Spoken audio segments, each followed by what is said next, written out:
anybody on this panel is doing about the aging here. Because Camden Haven area has got the most, I just looked at the statistics in that, and this area in particular has got a lot more aged people than anywhere in Australia. Not just New South Wales, but all over the country. Now, I work in aged care, and what I have seen so far is, I suppose, pretty much similar to everybody else that's worked in the industry. And the fact of the matter is, we're all short-staffed. We've got the hardest job in the country, because I have been there when people are dying, and I don't think, like, that's another story. But what I'm saying basically is we've got the hardest job out of all these countries, and yet we are the lowest paid, and we are the shortest staffed out of the whole industry. So, yeah.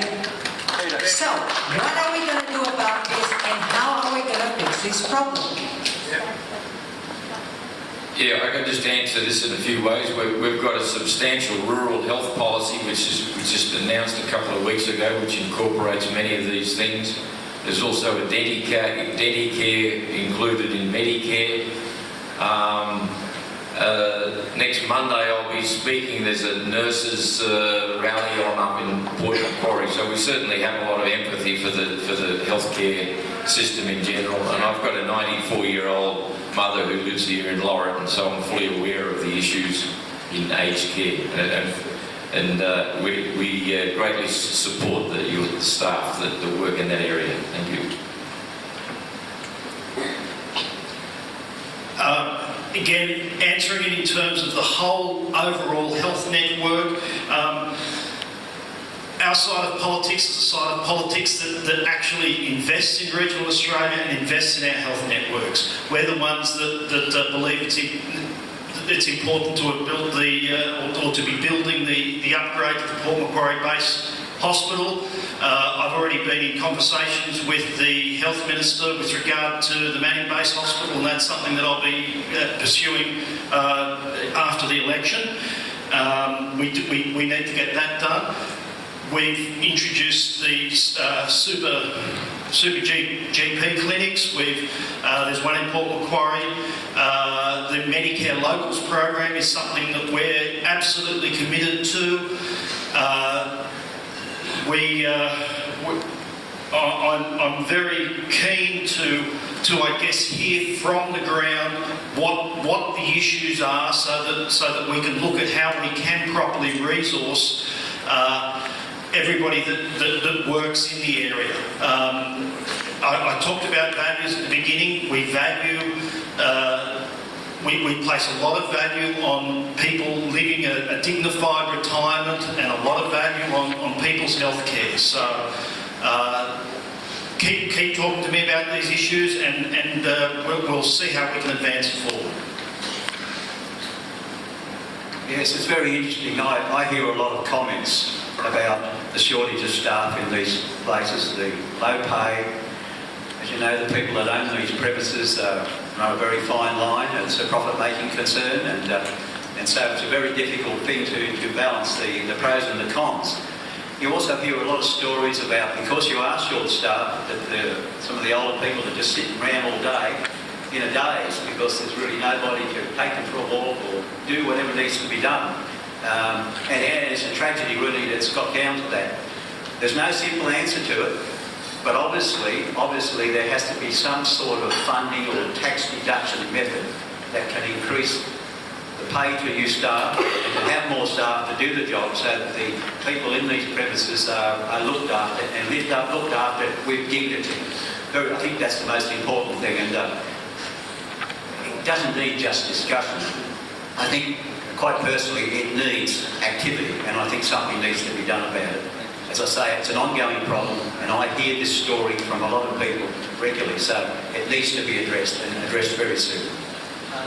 Rather than just empathise with the young people who ask the question, just in the sake of trying to keep it effective conversation, could we please offer a simple clear-cut solutions to answer the question, rather than just all sympathise with the person that's talking. So if you haven't got a simple clear-cut answer, please just pass on that one and just hand it to somebody who can. But, thank you. Well, let me tell you what, I'll make it very simple. I think that you should get a pay increase for the job that you do. The elderly who you look after would appreciate that. One Nation also proposes an increase of $100 per fortnight for single-age pensioners and $150 for couples. You're the unseen heroes in this country. You're the ones that are not seen, and you should be recognised for it. And of course, you should be paid correctly for it. So yes, I'm 100% behind it. I concur with that, and no point to say anymore. David, I think we've got two. Go ahead. David? Yeah, I'll give it to Troy and then I'll talk. Well, look, we've actually got a policy on this, so let's actually get to it. 20% increase for all age pensioners and a proper indexation for Veterans Affairs. If they have more money in their own pocket, they can afford to have a better quality of care in these sort of services. It's just that simple. On to health services, we have $80 billion extra for health services under Parliament United. That'll make a huge difference in all of our hospital and aged care facilities and health services. It's pretty simple stuff. A lot of talking, actual policies, that's the difference. Yeah, two things. The issue about the hard work, I know exactly what you mean. The anomaly in the wages that you get in a nursing home as opposed to a hospital is a historical thing, and the industrial courts will be the solution to that. I certainly see the value in it. I've been in nursing homes, I know how hard it is. It's a bloody hard job, and I would support you in your endeavours to get a better wage. Secondly, for nursing homes and the residents, we are committed to a 4-year funding agreement, so they've got certainty.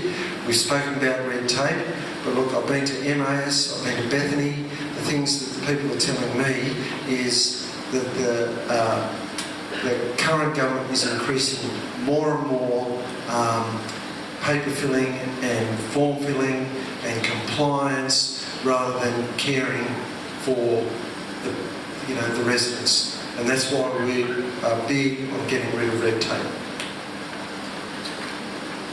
Michael. Look, a nation engaged in productive purposes affords a tax system so self-funded retirees wouldn't have to fund themselves. A nation engaged like that can afford a wage for everyone to pay a right amount of tax to afford what everyone needs out there in health. We need beds. We're meant to have 6 beds per every 100,000. At the moment, we've only got 2. Something's got to be done. It's a great issue to bring up because aged care is one of the largest sectors of employment in the light electorate. 2 things about it: access to the training provision for aged care nursing, and recognition of the role for aged care nursing similar to RM. So it's not out there, but it should be up there, and absolutely push for an increase in your wage. I'm going to go to the next question. I'm dying to get to the question where we ask Troy how these cuts are going to be done. And I'm sure that will come up soon, but everyone will get a chance to talk about the economy, I'm sure.